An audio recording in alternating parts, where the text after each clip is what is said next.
그래도 추이의 흐름을 보면 김문수, 한동훈 둘이 올라갈 가능성이 높고요.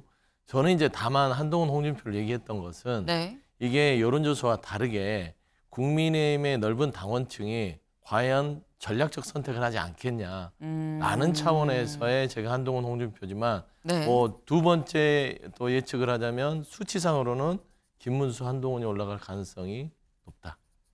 그렇게 볼 수 있을 것 같아요. 네. 당원들이 아까 말씀하신 게 지난해 63%의 당원들의 지지를 받아서 당대표가 됐던 그 당대표 경선과 네. 지금 대선 후보 경선은 완전 판이하게 다른 것이 그때는 계엄 전이었고요.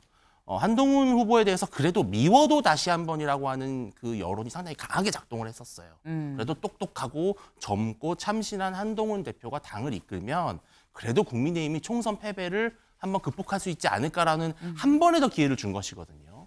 그런데 계엄을 겪으면서 윤한 갈등이 이제 거의 뭐 결별로 이어진 상황에서는 당원들의 한동훈 후보에 대한 거부감도 좀 적지 않을 것이다. 사랑의 짝대기입니다. 일단 김문수 후보는 나랑 한동훈이 올라갈 것 같아 라고 얘기했고요. 안철수 후보는 나랑 홍준표 후보, 한동훈 후보는 나랑 김문수 후보, 홍준표 후보도 나랑 김문수 후보라고 얘기를 했다라는 거죠. 네.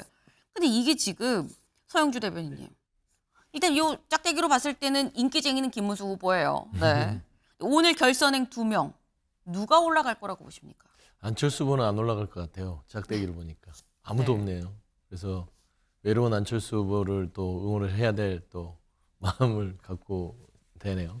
근데 보니까 김문수 후보가 네. 여론 수치상에 큰 변동이 없이 나름대로 뭐 하락 추세에 있다 하더라도 그 일정 부분의 이 여론 추이가 나오기 때문에 아마 다른 후보들은 김문수 후보를 찍는 것 같은데요. 제가 보기로는 의외로 한동훈 후보하고 홍준표 후보가 네. 올라갈 가능성도 있다. 어. 그러니까 지금 현재 우리가 보는 ALS 이제 집계를 통해서 여론조사 표본 집단을 하는 조사와 정작 당원들이 직접 투표, 온라인 투표든 투표를 해서 선출되는 방식이 그 결과가 다를 수 있어요. 그래서 저는 의외로 저는 보는 것은 개인적으로 한동훈 후보는 기본 값을 그대로 갖고 갈 것이고 네. 왜냐하면 지난번 당권경쟁했을 때 63%면 적지 않은 수치입니다. 그다음에 홍준표 후보는 국민의힘에 오랫동안 대선 후보를 했던 분이라서 국민의힘의 어떤 자산들이 쭉 가지고 있던 분이죠. 근데 네. 김문수 후보는 이번에 탄핵 국면에 있어서 그 파면 당하기 그 전의 기간 동안 아주 좀 그 보수층의 열광적인 지지를 받았던 후보잖아요. 네. 근데 김문수 후보는 국민의힘보다는 자유통일당하고 가깝기 때문에 저는 그런 선택적인 차원에서 보수층이 한동훈, 홍준표 이 두 분을 의외로 선택할 수도 있겠다. 좀 그래 보입니다. 한동훈, 홍준표일 것 같다라고 말씀하시는데 윤주진 위원님은 어떻게 예상하십니까? 저는 김문수 후보가 네. 그래도 초반부터 계속 선두를 달려왔고 지금 나오는 여론조사 지표상 김문수 후보는 안정적으로 그래도 선두권에 있습니다. 네. 또 당원들 특히 TK 지역을 중심으로 김문수 후보에 대한 또 선호도가 좀 저는 있다고 보기 때문에 저는 김문수 후보는 올라갈 것으로 보이는데요. 네. 나머지 이제 홍준표, 한동훈 이 두 분 중에 누구냐가 저는 관건일까로 보는데요. 국민의힘 당원 투표가 어제 51% 정도의 참여율로 끝났습니다. 네. 이 51%가 주는 메시지가 무엇인지를 사실 저도 분석이 잘 안 돼요. 그런데 한동훈 후보는 이번 탄핵 과정에서 어쨌든 당원들 사이에서는 실망감이 상당히 큰 편인 건 분명하고요. 홍준표 후보 같은 경우는 이제 지난번 경선 때 윤석열 전 대통령에게 패배함으로써 거기에 대한 또 아쉬움, 동정 표심이 좀 있을 거라고 봐서 조심스럽게 저는 김홍 대전을 좀 점치고 있는데요. 아. 역시나 그래도 한동훈 후보의 팬덤이 네. 또 얼마나 작동했는지 알 수 없어서 전망이 좀 그렇게 쉽지는 않은 것 같습니다. 네. 일단 한 분은 한홍, 한쪽은 김홍, 홍은 둘 다 들어간다라는 거예요. 일단 홍준표 후보는 두 분의 예상으로 봤을 때는 뭐 들어갈 것 같다라는 건데 사실 말씀 중에 살짝 나왔죠. 이게 지금 뭐 다른 걸 볼 게 아니라 뭐 여론조사를 토대로 지금 볼 수밖에 없는 상황 아니냐라고 말씀하셨는데 어제 따끈따끈하게 나온 여론조사가 또 여기 있습니다. 같이 볼까요? 일단 여기 빨간색은 전체 일반 국민 대상으로 한 여론조사고요. 이 옆에 있는 이 핑크색은 이건 국민의힘 지지층과 무당층을 대상으로 한 여론조사다라는 거예요. 근데 보면 김문수 후보는 전체로 봤으면 19.7, 빨간색만 볼게요. 한동훈 17.4, 홍준표 15.1, 안철수 11.8. 그러니까 지금 전체 이 국민 여론조사를 봤을 때는 김문수, 한동훈, 홍준표, 안철수 그리고 핑크색은 빨간색보다 훨씬 높긴 하죠. 국민의힘 지지층과 무당층이기 때문에 김문수 32.7, 한동훈 23, 홍준표 22.7, 안철수 6.5. 근데 여기에서 사실 보는 부분이 이 그래프로만 봤을 때는 이 여론조사로만 봤을 때 일단 김문수 후보는 다 1등이에요.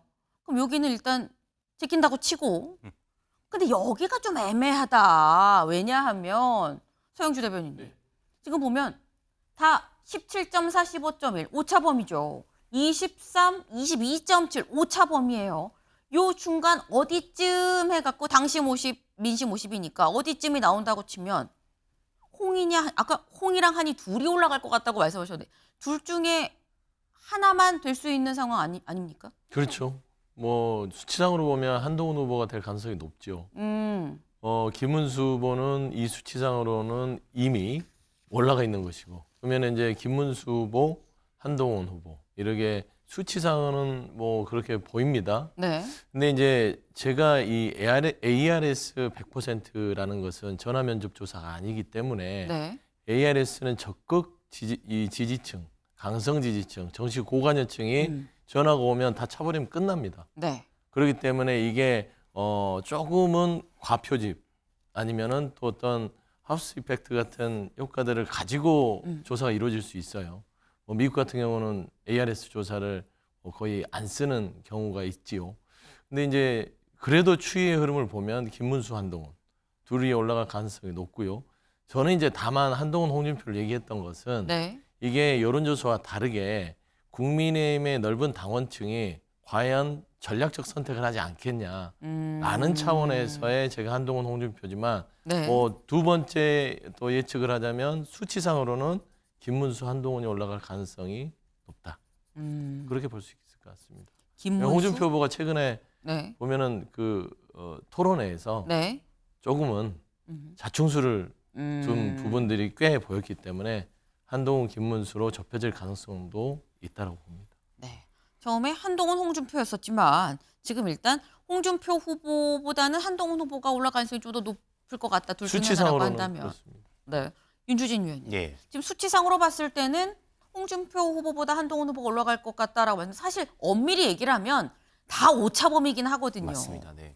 이건 또 어떻게 분석을 해야 되는 겁니까? 그러니까 여론조사상으로는 패턴이 거의 유사합니다. 그러니까 네. 김문수 후보가 근소하게 선두, 그리고 한홍 이제 이중구도, 그다음에 이제 안철수 후보가 4위를 계속 이렇게 유지하는 네. 이 패턴은 계속 유지가 되는데 문제는 50%를 차지하고 있는 당원 투표입니다, 결국은. 당원들이 얼마나 한동훈 후보와 홍준표 후보 중에 둘 중에 누구를 더 선호할 것이냐. 여기서 저는 관건이라고 보고요. 아마 여론조사는 지금 현재 1,200명을 5개 기관이 총 6,000명. 상당히 적지 않은 샘플이고요. 네. 또 전화 면접입니다. 아까 말씀하신 것처럼 ARS는 바로 받아버리면 끝나는 그런 네. 거지만 면접은 상당히 뭐랄까요? 더 신중하게 고르게 되는 경향이 있기 때문에 숨어있는 표심도 좀 많이 나오는 것이 또 면접입니다. 그렇기 때문에 저는 이제 여론조사상으로는 지금 나오는 수치보다는 조금 더 중도층의 표심이 반영이 된다라고 한다면은 홍준표 후보도 어느 정도는 경쟁력이 있겠다라는 생각이 드는데요. 네. 당원들이 아까 말씀하신 게 지난해 63%의 당원들의 지지를 받아서 당대표가 됐던 그 당대표 경선과 네. 지금 대선 후보 경선은 완전 판이하게 다른 것이 그때는 계엄 전이었고요. 한동훈 후보에 대해서 그래도 미워도 다시 한 번이라고 하는 그 여론이 상당히 강하게 작동을 했었어요. 그래도 똑똑하고 젊고 참신한 한동훈 대표가 당을 이끌면 그래도 국민의힘이 총선 패배를 한번 극복할 수 있지 않을까라는 한 번에 더 기회를 준 것이거든요. 그런데 계엄을 겪으면서 윤한 갈등이 이제 거의 뭐 결별로 이어진 상황에서는 당원들의 한동훈 후보에 대한 거부감도 좀 적지 않을 것이다. 그래서 저는 조심스럽지만 네. 홍준표 후보가 당원 투표에서는 조금 더 유리하지 않을까 하는 예상을 해봅니다. 한과 홍 둘 중에서 나는 홍, 나는 한 약간 갈렸어요, 여기서. 네.